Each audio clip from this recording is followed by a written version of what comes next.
Jedis, any other good guy characters from the Star Wars universe are in the Rebel Legion, and we partner with them on just about all our events. All our events are what we call cross-posted. They're posted on the 501st and they're posted on the Rebel Legion, and then members check the forums online and say, okay, well, where can I fit my schedule? What can I try to do?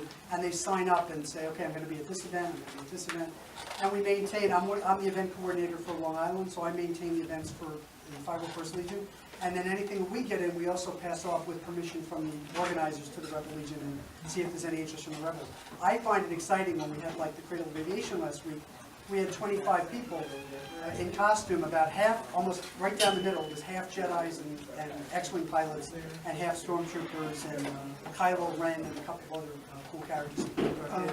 So it was really cool having like both of them there, and we had an incredible Princess Leia, which they did a whole little skit with Princess Leia and Darth Vader coming up with the chocolate. And it was for the chocolate festival. Finn and Rey as well. And Finn and Rey were there too. It was just incredible having a mix of new, old, good guys, bad guys. It was just fantastic to have that. It's a big universe. Yes. And I should also tell. You should also note that these are not the only two approved organizations. There's also Saber Guild, which does the stage lightsaber combat. Mando Mercs, if you like Boba Fett and you like personalizing your own, that is the organization for you. And the last one I think is the R2D2 builders. Yes. I keep getting the name wrong. They're a group that, again, a lot of our members are also cross members with that. If you're interested in building a droid from the movies, they have all the resources and all the tools and everything you need to build a droid, and a droid can run you anywhere from $5,000 to $10,000. Yeah, these are not static. These are actual remote controlled, fully automated, fully remote controlled. We had someone make me. Yeah, that was incredible. I've seen a couple of those. Our first SawanthaCon, R2D2 was here, Yes. and he was very cool. And yep, that was really great.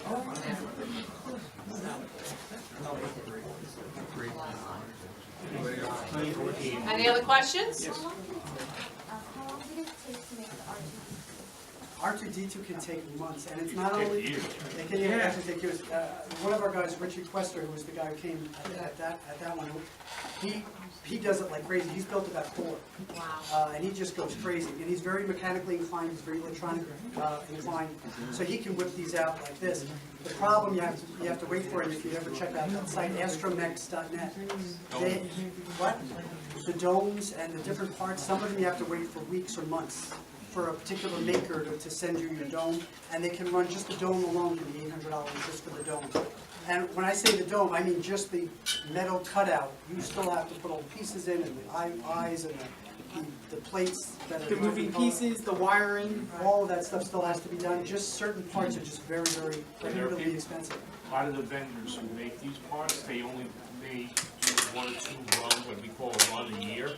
So if you're not on that run, you can't buy it until the next run is done. That may be 6 months, it may be a year, it may be 2 years. There's a lot of patience you learn in this hobby. It took 3 years for me to get that helmet. Like my suit, it took me 1 year for that.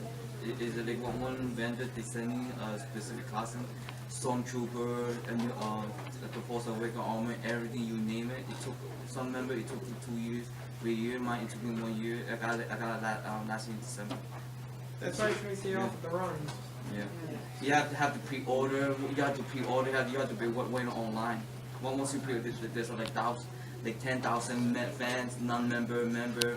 They order it. They've been so complaining why the costume taking so long. Well, also just because if you have the skills, mechanical or otherwise, there's nothing stopping you from making all your own parts, which is the ideal, which would be the gold standard. But I'm not an excellent seamstress, for example, so there's some things that I can do and some things that I can't do. I like working with metal, making machine parts, but I can't sew with a darn, so I need to find somebody to help me out with my stuff. Some people are very good at vacuum forming plastic or working with fiberglass.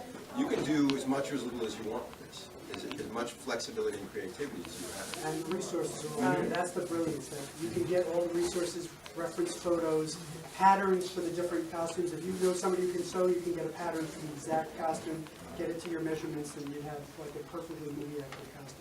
Now, you said something before about having it to be approved. So if you have a costume and then how do you have to submit it, you have to Yeah. take pictures in it, how do you? There's what we call a general membership liaison who will review. We have a bunch of specifications.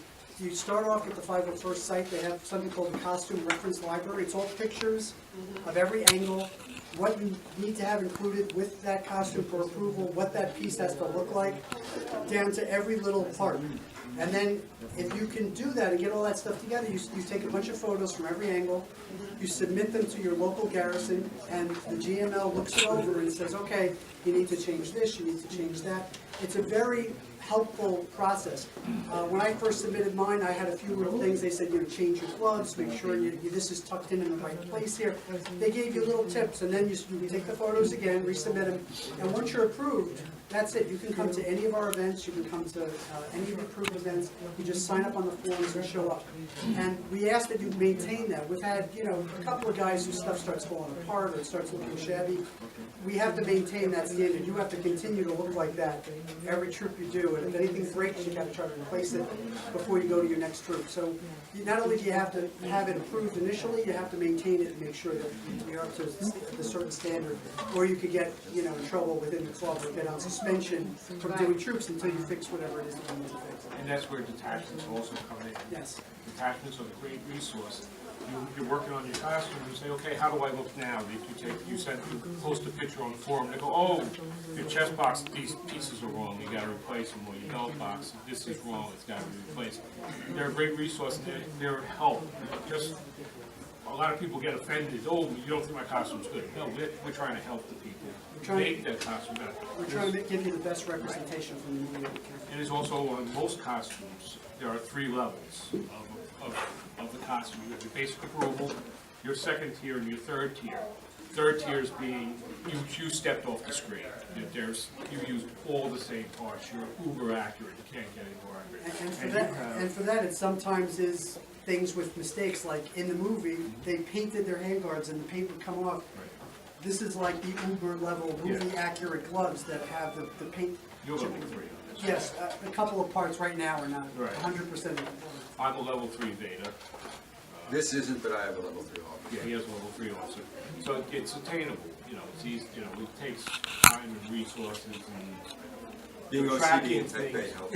Yeah, tracking things. And like this, the little red LED here on my box, I had to buy that from a guy in Germany.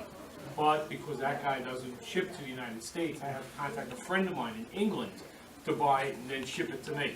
So I said, while you're doing that, send me a dozen of them. You can start out a little cottage. That's basically what I did. I told them to other people in the Sith Lords. Same thing with the green ones. They were not, these are not available in the States. You have to buy them from Germany. And because they're antiquated parts. Back when they made these movies, well, they also built the costumes in England. These things were common. You can buy them in any electronics store. You can't do that now. They're wrong straight.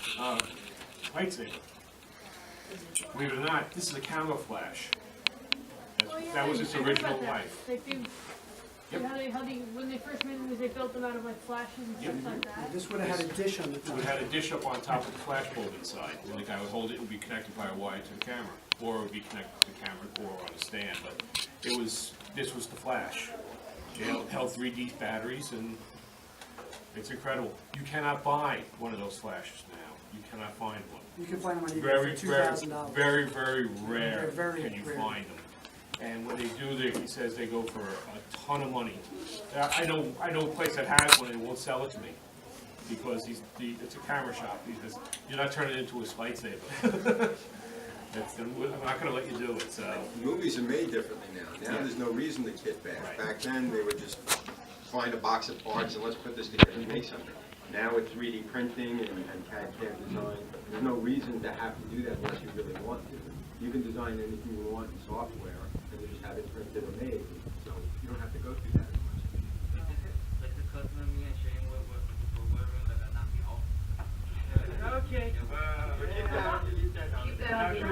Actually, Japanese. Didn't you have your other volunteers? Well, that's right. Well, that's where there are subtle differences. And Right, even and then, had like different pens you were saying or something that were You see, costly? Joey has like what are called code cylinders. Now, what they really were was the radiation dosimeters, which is to measure radiation exposure. They were British.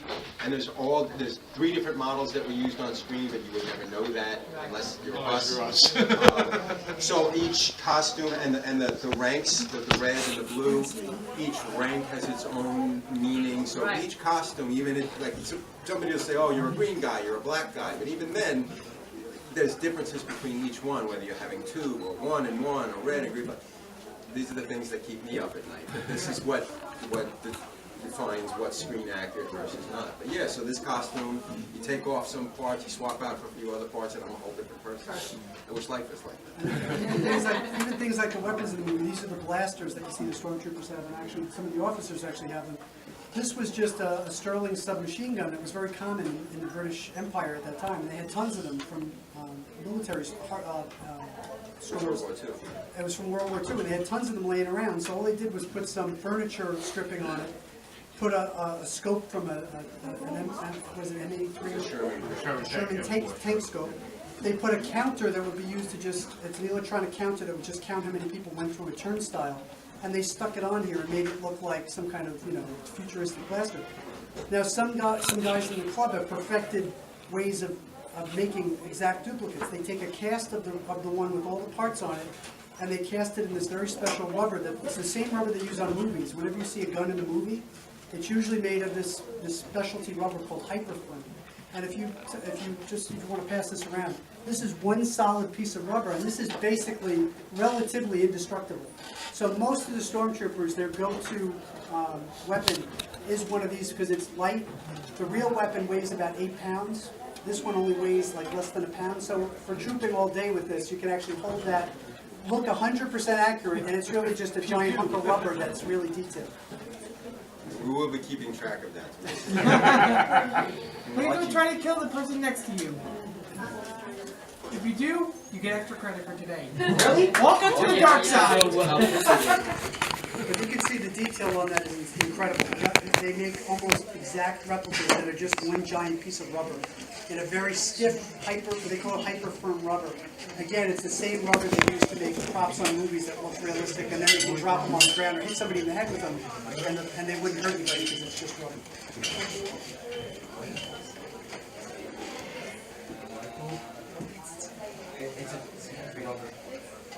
You can't kill people sadly.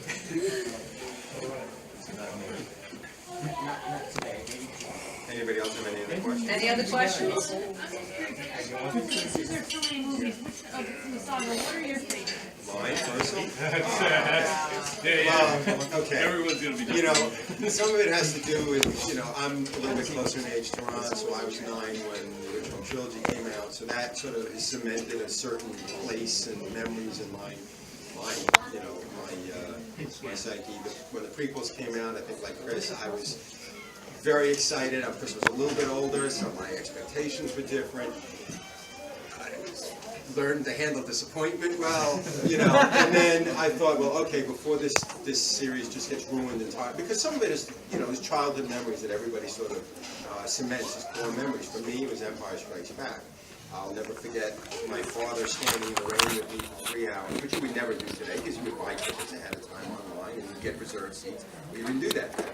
So for me, those movies meant more than just the movie itself. It has to do with who I was, where I was, when I was.